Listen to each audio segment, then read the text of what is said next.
Hello বন্ধুরা, আজকে তোমাদের সাথে শেয়ার করব আলু আর আটা দিয়ে মুখরোচক বিকেলের নাস্তা রেসিপি, যেটা খাওয়ার জন্য কোনো রকম সবজির প্রয়োজন হয় না।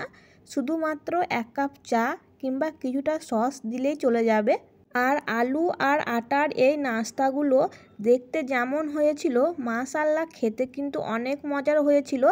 এই নাস্তাগুলো ছোট থেকে বড় সবাই কিন্তু খুব পছন্দ করবে। তো ভিডিওটা স্কিপ না করে পুরোটা দেখার অনুরোধ রইল বন্ধুরা। এই নাস্তাটা তৈরি করার জন্য সবার প্রথম একটা মিক্সিং বলে আমি 2 বাটি মতো নিয়েছি আটা। এখানে আমি প্যাকেটের সাদা আটাটা নিয়েছি, আর দিয়েছি স্বাদ মতো নুন, আর দিয়ে দেবো 2 চামচ মতো সাদা তেল। এবার খুব ভালো করে নুন আর তেলটা আটাটার সাথে আমি ময়াম দিয়ে নেব। আলতো হাতে ময়ামটা দিতে হবে। যখন দেখবে এরকম মুঠো করলে চাপ বেঁধে যাচ্ছে, তখন জানবে যে ময়ামটা রেডি হয়ে গেছে। এবার আমি হালকা কুসুম গরম পানি দিয়ে আটাটা খুব ভালোভাবে মেখে নেব। তোমরা চাইলে কিন্তু এখানে লাল আটাও ব্যবহার করতে পারো কিংবা ময়দাও ব্যবহার করতে পারো। আটাটা আমি মেখে নিয়েছি, দেখতেই পাচ্ছ। আটাটা কিন্তু আমি খুব বেশি শক্তও করিনি, আবার খুব বেশি নরমও করিনি। এবার আটার এই ডোটাকে আমি রেস্টে ঢেকে রেখে দেবো 10 মিনিটের জন্য। অন্যদিকে কড়াইতে সরষের তেল গরম করে ফোড়নে দিয়ে দিয়েছি আমি এখানে 1 চামচ মতো 5 ফোড়ন। তারপর দিয়ে দিচ্ছি একটা তেজপাতা ভেঙে দিচ্ছি। এখানে দিয়ে দিচ্ছি 1 চামচ মতো কাঁচা লঙ্কা কুচি, 1 চামচ মতো গ্রেট করা আদা কুচি, আর দিয়ে দিচ্ছি হাফ চামচ মতো হিং। ফোড়নটা ভাজা ভাজা হয়ে গেলে যাতে পুড়ে না যায় মশলাগুলো, সেজন্য কিছুটা পানি দিয়ে দেবো। পানিটা দেওয়া হয়ে গেলে এখানে হাফ চামচ মতো দিয়ে দিচ্ছি হলুদ গুঁড়ো, হাফ চামচ মতো লঙ্কার গুঁড়ো, হাফ চামচ মতো জিরের গুঁড়ো, আর হাফ চামচ মতো গরম মশলা।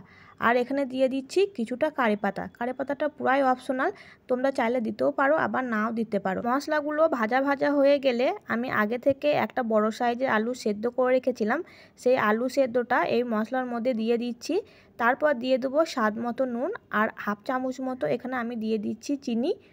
তারপর খুব ভালোভাবে মশলার সাথে আলুটা মিশিয়ে নিচ্ছি, আর আবারও একটু ভাজা ভাজা করে নিচ্ছি। আলুর মধ্যে যেন কোনো রকম পানি না থাকে, একবারে শুকনো শুকনো করে ভাজা ভাজা করে নিতে হবে। 10 মিনিট পর আমি ঢাকনাটা খুলে নিয়েছি, আর আটাটা কিন্তু আগের থেকে অনেক সফট হয়ে গেছে। আমি আর একটু হাতের সাহায্যে মালিশ দিয়ে নিচ্ছি। এবার এই ডোটা থেকে আমি ছোট ছোট লেচি কেটে নেব। তোমরা তোমাদের সাইজ অনুযায়ী লেচিগুলো কেটে নেবে। আমি একটু মিডিয়াম সাইজ করে লেচিগুলো কেটে নিচ্ছি। আমি এক এক করে সব লেচিগুলো কিন্তু একই রকমভাবে কেটে নিচ্ছি। আশা করি তোমরা দেখে বুঝতে পারছো।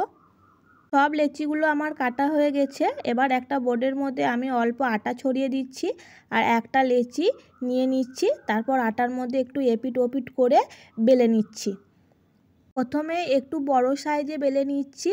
তারপর আগে থেকে রেডি করা পুরটা আমি 1 চামচ দিয়ে দিচ্ছি। এবার যেরকম মোমো ভাজ করে ঠিক সেরকমভাবে আমি ভাঁজ দিয়ে নিচ্ছি। ভালো করে দেখো যে আমি ঠিক কীরকমভাবে ভাঁজ দিচ্ছি। এরকমভাবে ভাঁজ দিলে বেলার সময় কিন্তু আলুর পুরটা আর বেরিয়ে আসবে না। এবার মুখটা আমি খুব ভালোভাবে সিল করে দিয়েছি। যে দিকটা আমি মুড়িয়ে নিয়েছি সেদিকটা আমি উল্টো করে দিয়েছি। তারপর হাতের সাহায্যে একটু প্রেস করে নিয়েছি। এবার আলতো হাতে বেলুন দিয়ে হালকা হালকা করে বেলে নিতে হবে। বেশি বড় কিন্তু করার দরকার নেই, দেখতেই পাচ্ছ আমি এরকমভাবে সমস্ত নাস্তাগুলো কিন্তু বেলে নিয়েছি। এবার এগুলো সেঁকে নেবো। কড়াইতে আমি কিছুটা সাদা তেল গরম করে নিয়েছি। তারপর নাস্তাগুলো ছেড়ে দিয়েছি। এক সাইড যখন ভালোভাবে হয়ে গেছে তখন আমি আর এক সাইড উল্টে দিয়েছি। আর এক সাইড উল্টে দেওয়ার পরে খুন্তির সাহায্যে চেপে চেপে দিতে হবে, তাহলে কিন্তু অটোমেটিক দেখবে নাস্তাটা কিন্তু ফুলে যাচ্ছে। আর মাশাআল্লাহ দেখতেই পাচ্ছ নাস্তাগুলো কিন্তু কতটা ফুলছে। আমি আবারও উল্টে দিচ্ছি। এভাবে চেপে চেপে একটু ভেজে নিলে কিন্তু নাস্তাগুলো রেডি হয়ে যাবে। আমার এই ভিডিওটা তোমাদের যদি কোথাও কারো একটু ভালো লেগে থাকে, তো অবশ্যই আমার এই ছোট্ট চ্যানেলটাকে সাবস্ক্রাইব করে দেওয়ার অনুরোধ রইল বন্ধুরা। আর সাথে লাইক কমেন্ট আর শেয়ার করারও অনুরোধ রইল। পাশে থাকা বেল বাটনটি প্রেস করে দিও, যাতে আমার ভিডিওর সমস্ত নোটিফিকেশন সবার প্রথম তোমাদের কাছে পৌঁছাতে পারে। একই রকমভাবে বাকি যে নাস্তাগুলো ছিল সেগুলোও কিন্তু আমি ভেজে নিয়েছি। যেহেতু আমার কড়াইটা ছোট তাই আমি একটা একটা করে ভেজে নিয়েছি। তোমাদের যদি কড়াইটা বড় হয় তাহলে কিন্তু একসঙ্গে 2-3টা ভেজে নিতে পারো, কোনো অসুবিধা হবে না। চুলার আঁচটা লোতে রেখে হালকা গোল্ডেন ব্রাউন কালার করে কিন্তু ভেজে তুলে নিলেই আমাদের নাস্তাগুলো রেডি হয়ে যাবে। তো চলো তোমাদেরকে পরিবেশন করে দেখাই। আর মাশাআল্লাহ নাস্তাগুলো দেখেই বুঝতে পারছো যে কতটা সুন্দর কালার হয়েছে। নাস্তাগুলো দেখতে যেমন হয়েছিল খেতে কিন্তু তার থেকে অনেক গুণ মজার হয়েছিল।